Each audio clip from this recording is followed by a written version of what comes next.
The text arrived between helping customers at my boutique. I'm leaving you and moving to Miami with my 20-year-old girlfriend. I've already emptied our joint account. Haha, my hands didn't shake as I read it. My voice didn't waver as I helped Mrs. Peterson pick out a scarf, the only sign that my husband of 12 years had just nuked our marriage via text was a slight tightening around my eyes. I waited until Mrs. Peterson left her purchase wrapped in our signature silver paper before typing my response. Good luck, my name is Claire, and at 38 I just received the most callous goodbye in history. But while Mark was probably gloating over his grand exit, imagining me in tears over his betrayal, I was calmly locking up my boutique for the day. The signs had been there for months, the late nights at work that never matched his paid deposits, the sudden password changes on his phone, the way he'd started going to the gym, religiously buying new clothes, trying to recapture his youth. 3 months ago I'd found a receipt for dinner for two at an expensive restaurant on a night he'd claimed to be working late. That same evening I'd opened a separate bank account at a different bank. A week later, when he mentioned wanting to combine our accounts to simplify things, I'd agreed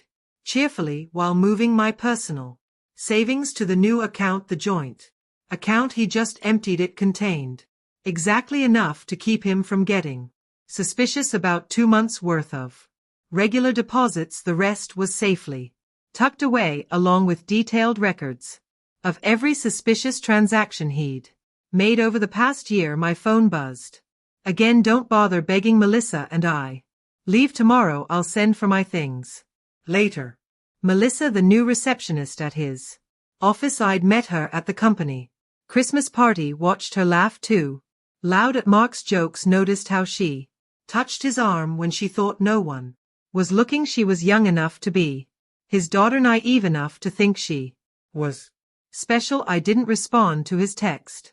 Instead, I called my lawyer, the one I'd consulted 2 months ago when I'd found the hotel charges on our credit card statement. It's time, I said simply. He just made his move. The papers are ready, she replied. I'll file them first thing tomorrow. Do you want me to have him served in Miami? No rush, let him think he's won first. Another text from Mark. I know this must be hard for you. You're not getting any younger after all. At least you have your little shop to keep you busy. My little shop, the successful boutique I'd built from scratch, the one that generated more income than his middle management position, the one whose profits I'd carefully kept separate from our joint finances. I smiled, thinking of the certified letters that would greet him in Miami. Let him enjoy his moment of triumph. I spent that evening in our house, my house, since I'd inherited it from my grandmother, and kept it in my name despite Mark's repeated suggestions to add him to the deed. Another lucky instinct that had paid off while organizing the paperwork my lawyer would need. I found our wedding album. Mark looked so different then. Before his midlife crisis had turned him into a caricature of his former self. These days he wore shirts too tight for his softening middle, tried too hard to connect with the 20-somethings at his office, used slang that sounded ridiculous coming from a man of 45. My phone kept buzzing with texts from him, each one more condescending than the last. I've been planning this for months. Melissa understands me in ways you never could. You'll be fine. Maybe you'll find someone more your own age. Already told my family, they agree. We grew apart. It's nobody's fault really. I screenshotted each message, adding them to my evidence folder. Let him dig his hole deeper. My lawyer would love his casual admission of premeditation, his gleeful announcement about emptying our account. The last text caught my attention. By the way, I used the joint card to book our flights in hotel. Consider it my parting gift. LOL. Perfect. I called the credit card company. Mrs. Harrison speaking. I need to report fraudulent charges and cancel a card immediately. Medley. Of course, ma'am. Can you identify the charges? 2 first-class tickets to Miami. Booked today. Hotel charges at the Royal Palm, and I'll need to remove my husband. As an authorized user, do you have documentation of the fraud text messages from my husband admitting he used our joint card to book travel with his girlfriend after emptying our bank account? I'll be happy to forward them. The representative's professional tone couldn't quite hide her satisfaction as she cancelled the charges. Mark and Melissa would arrive at the airport tomorrow to find their tickets. Invalidated their hotel reservation. Cancelled. My phone buzzed again. Don't worry about the house, I'll let you stay there until you find something smaller. I actually laughed out loud at that one. Did he really think he had any claim to my grandmother's house? Had his ego grown so large that he'd forgotten whose name was on the deed? Another buzz, and I know the shop means a lot to you. We can work out a fair payment for your half. My half of my business that I'd built myself, funded myself, gran myself. While he complained about my long hours and called it my hobby, I poured a glass of wine, the good stuff I'd been saving for a special occasion. This qualified. Tomorrow Mark would learn some hard truths about property law and separate assets, but tonight I'd enjoy the quiet and plan my next chapter. Morning brought a flurry of increasingly angry texts from Mark. What the heck did you do to our credit card? The airline won't honor our tickets. The hotel cancelled our reservation. Answer me. I silenced my phone and headed to my boutique. Friday was always our busiest day, and I had a new shipment of designer handbags to unpack. Life goes on even when your husband runs off with a receptionist young enough to be his daughter. Around noon his mother called. Claire, dear Mark told us everything about how controlling you've been, how you drove him away. He says you're being vindictive now, causing problems with his travel plans. I put her on speaker while I arranged a window display. Did he mention emptying our joint account and charging tickets for him and his girlfriend on our credit card? Silence. Then, well, he said you left him no choice, that you've been cold and distant. Barbara, I have his texts. Would you like me to read them to you? The one where he bragged about taking our money, or maybe the one where he mocked my age? Another pause. He did seem a bit cruel. I told him that text message was inappropriate. I appreciate the call, Barbara. I've always liked you, but I think it's best if we end this conversation now. My lawyer has advised minimal contact with Mark Ma's family during the proceedings. Already goodbye, Barbara. By late afternoon, Mark's sister, Amanda, was spreading family gossip through mutual friends. Apparently Mark and Melissa were stuck at a budget motel near the airport. Their Miami dreams temporarily derailed. He tried using his personal credit cards, but those had been maxed out for months. Another red flag I'd noticed. My lawyer called with an update.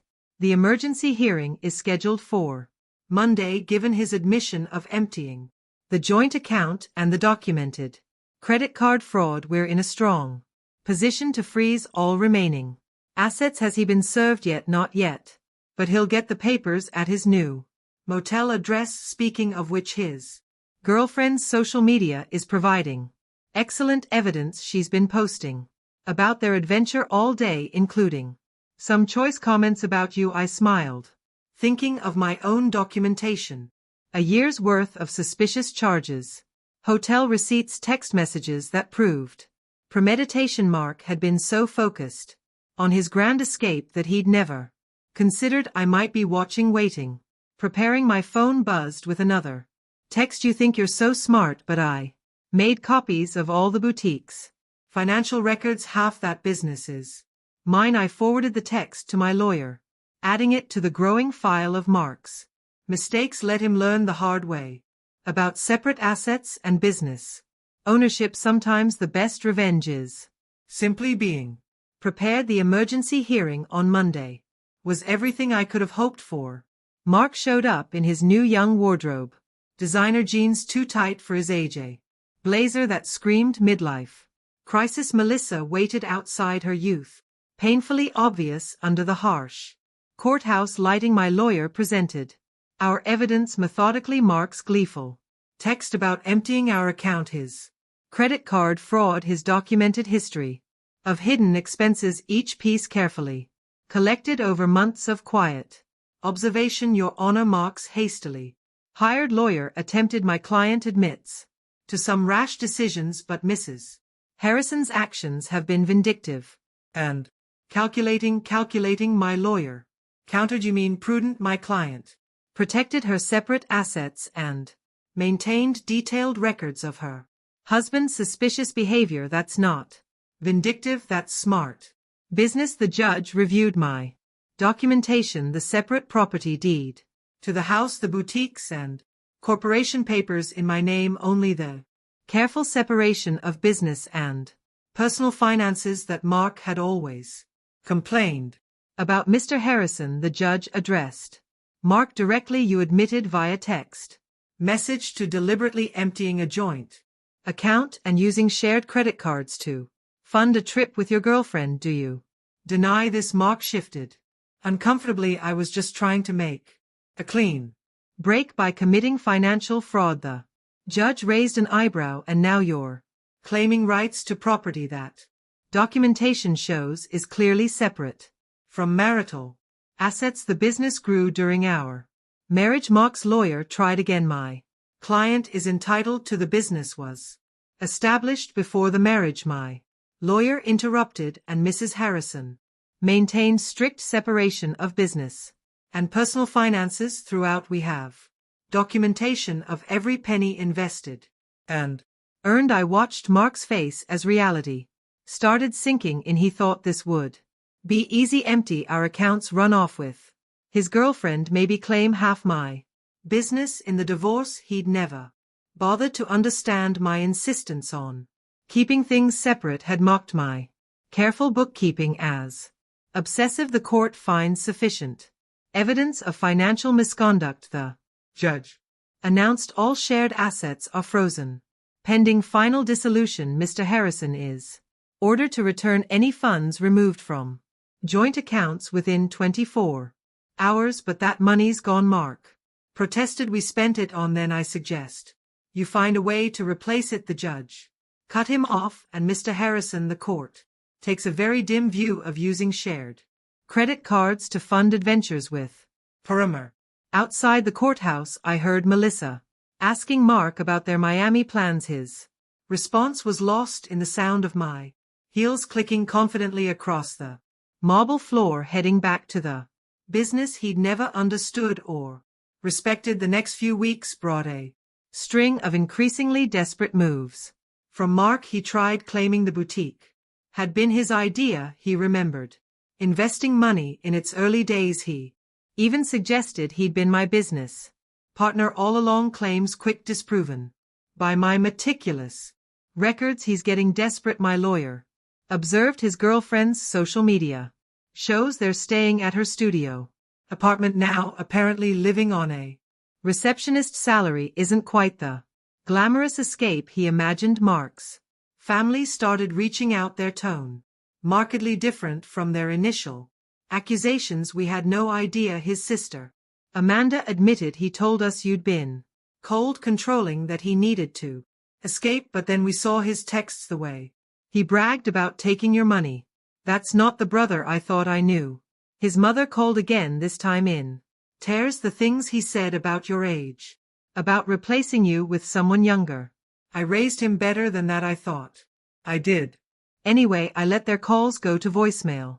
Their support might have meant something weeks ago, but now it felt like rats deserting a sinking ship. The boutique thrived, ironically, boosted by local gossip about my situation. Women started coming in, specifically to show support, often leaving with far more than they'd planned to buy. My ex tried something similar. One customer confided while buying a designer handbag thought he'd take. They were punishing him for dating someone younger. HR just added that everything in the divorce, men like that never expect us to be smarter than them. My phone still buzzed occasionally with texts from Mark, his tone swinging between anger and manipulation. You've ruined everything. I never meant to hurt you. You'll regret being so Vindictive, can't we work something out? That business would be nothing without my support. I forwarded each message to my lawyer without responding. Let him dig his hole deeper. Through the grapevine I heard Melissa was having second thoughts, apparently sharing her studio apartment with a middle-aged man who couldn't afford his own place. Wasn't the romantic adventure she'd imagined. The age gap that had seemed exciting during secret hotel meetings felt different in the harsh light of reality. She posted about toxic relationships and learning from mistakes. Yesterday my lawyer mentioned during an update call and removed her relationship status. This morning I almost felt sorry for Mark. Almost, but then I remembered his haha after telling me he'd emptied our account. The casual cruelty of his comments about my age, the way he'd assumed I'd be helpless without him. Instead of pity, I felt something else. Pride in my foresight, in my quiet strength, in my ability to protect myself. While he underestimated me. The final divorce hearing painted a very different picture from Mark's imagined triumph. Gone was his cocky attitude, replaced by barely concealed panic. Melissa was noticeably absent. She moved on to a co-worker her own age, according to office gossip. Mark had shown up in his old clothes, the designer wardrobe, apparently returned to help repay the joint account. He'd emptied. His lawyer looked tired, probably from trying to find loopholes in my documented separation of assets. Your Honor, Mark's lawyer attempted one last time. Despite the separate property documentation, my client contributed to the growth of his wife's business through moral support and moral support. My lawyer interrupted, like these text messages belittling Mrs. Har's business as a little shop, or these social media posts calling it her hobby. The judge had clearly seen enough. The final settlement reflected my careful planning. I kept my house, my business, and my separate assets. Mark got his personal possessions and his car, which was worth less than he owed on it. You've destroyed me, he hissed as we left the courthouse. I'll have to move back in with my parents. No, Mark, you destroyed yourself. I just made sure you couldn't destroy me. Too. His mother was waiting outside, ready to drive him to her house, his new home. 45. The irony of his situation wasn't lost on anyone. The man who'd mocked my age was now living in his childhood bedroom while I continued running my successful business. You planned this all along, he accused. You knew this would happen. No, I just paid attention, and unlike you, I understood the value of keeping good records. His mother stepped between us. That's enough, Mark, you've embarrassed yourself.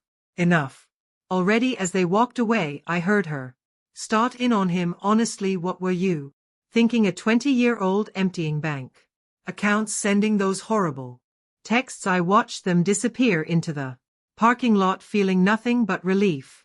Mark had thought he was writing the ending to our story with that cruel text.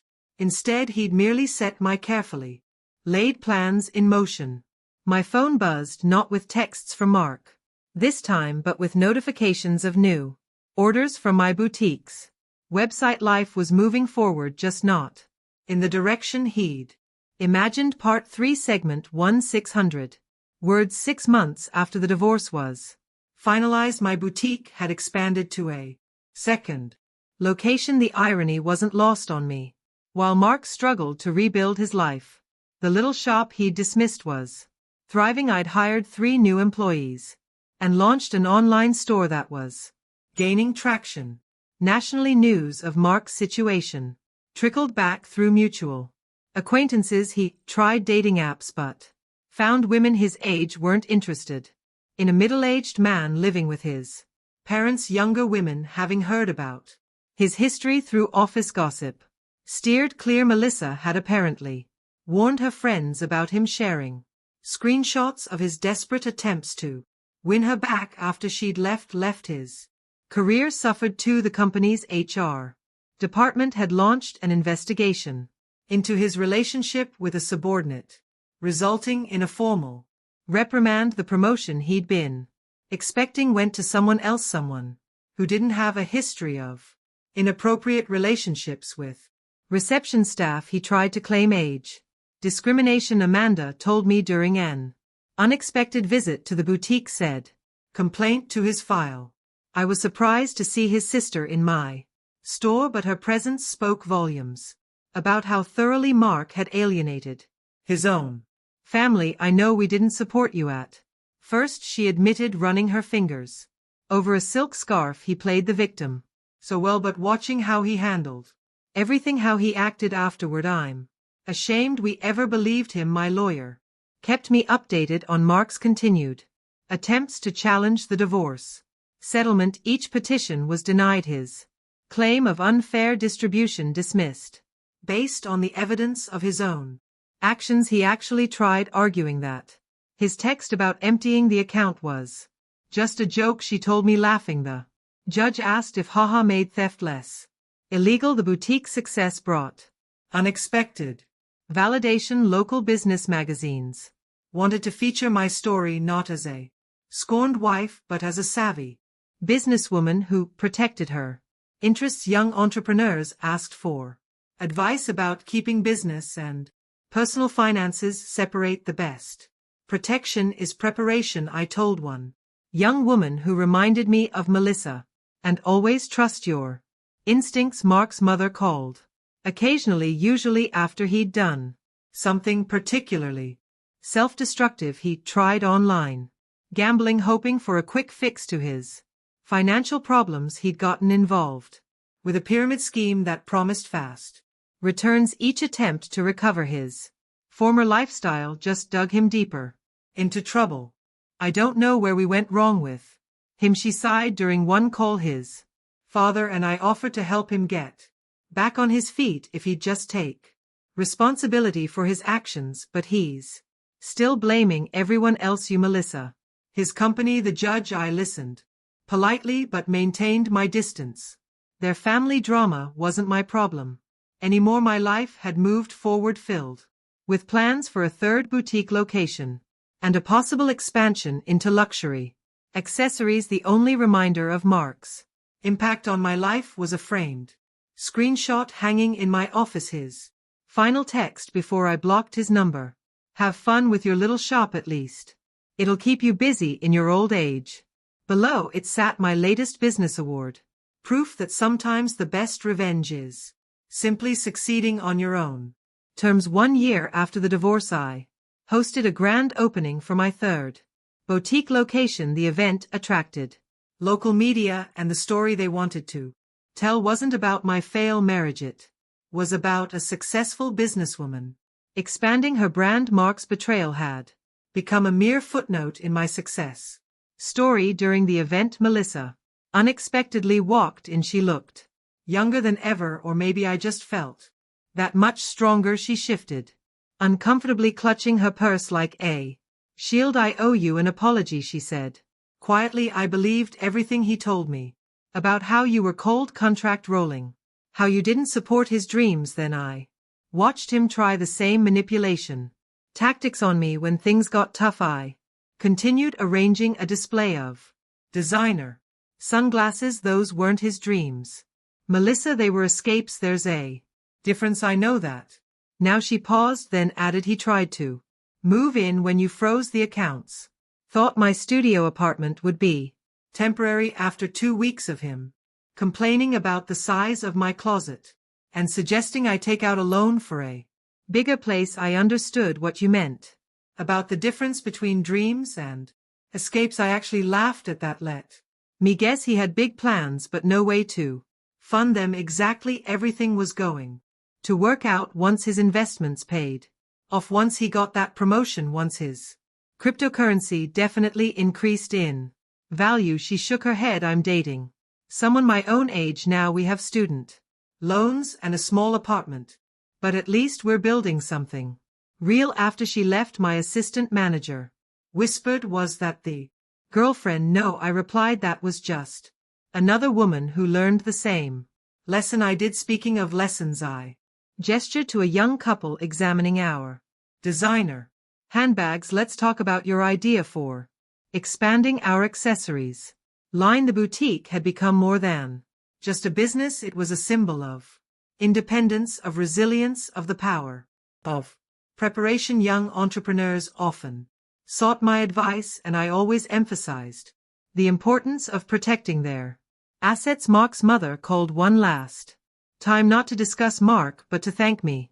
You taught our family an important lesson, she said, about enabling bad behavior, about making excuses for cruelty. Mark's still living at home, still blaming everyone else for his problems, but we're not defending him anymore. That's your legacy to our family, showing us the difference between supporting someone and enabling them. I thought about that legacy as I reviewed plans for a fourth location. Mark had intended to diminish me, to trade me in for a younger model and take half of everything I'd built. Instead, he'd inadvertently pushed me to become even stronger, more successful. My phone buzzed with a text from my lawyer. Mark filed another petition to revisit the settlement. Judge dismissed it immediately and ordered him to pay court costs. Thought you'd enjoy that. I smiled, thinking of him in his childhood bedroom, still trying to rewrite an ending that had been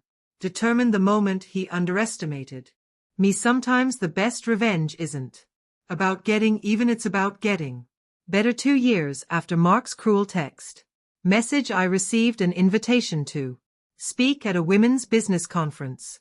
The topic wasn't divorce or betrayal, it was about building and protecting a successful business. My story had evolved from cautionary tale to inspiration. During the Q&A session, a woman asked about keeping business and personal finances separate. My husband says I'm being paranoid, that marriage means sharing everything. My ex-husband said the same thing. I replied, right up until he tried to claim half my business in our divorce. Trust your instincts. Protection isn't paranoia. The boutique chain had grown to 5 locations, each more successful than the last. The little shop Mark had mowed now employed 30 people and had been featured in several national magazines. Through mutual friends, I heard Mark had finally moved out of his parents' house into a small apartment above a garage. He'd had to take a lower paying job after his former company downsized, eliminating his position. During restructuring, his dating profile still listed him as young at heart, though his profile photo was clearly outdated. Melissa, ironically, had become a regular customer at my original boutique location. She'd earned her business degree and started her own social media consulting company. You inspired me, she told me once, showing how a woman can build something lasting instead of falling for empty promises. I kept Mark's cruel text message framed in my office, not as a reminder of pain but as proof of how far I'd come. Below it hung a sign that read, "Success is the best revenge." At the 5-year anniversary celebration of my original boutique, I stood addressing my employees and loyal customers. The space had been transformed from a single little shop into the flagship store of a thriving business empire. Mark's mother attended, though I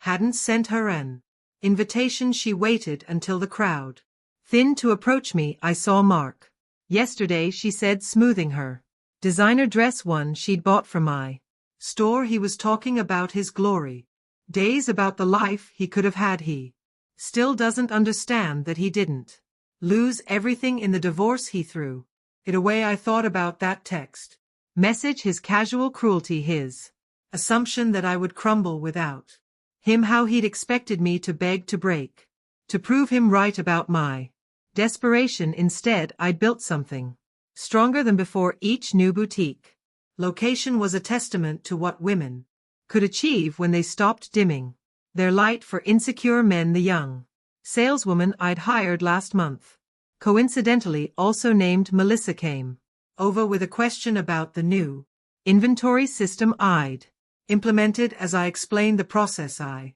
caught a glimpse of my reflection in the store window. I saw what Mark had failed to see 5 years ago, not a woman getting older, but one getting wiser, stronger, more successful. His cruel text message had meant to be an ending. Instead, it had been a beginning, not just for me but for every woman who heard my story and realized she deserved better than someone else's midlife crisis for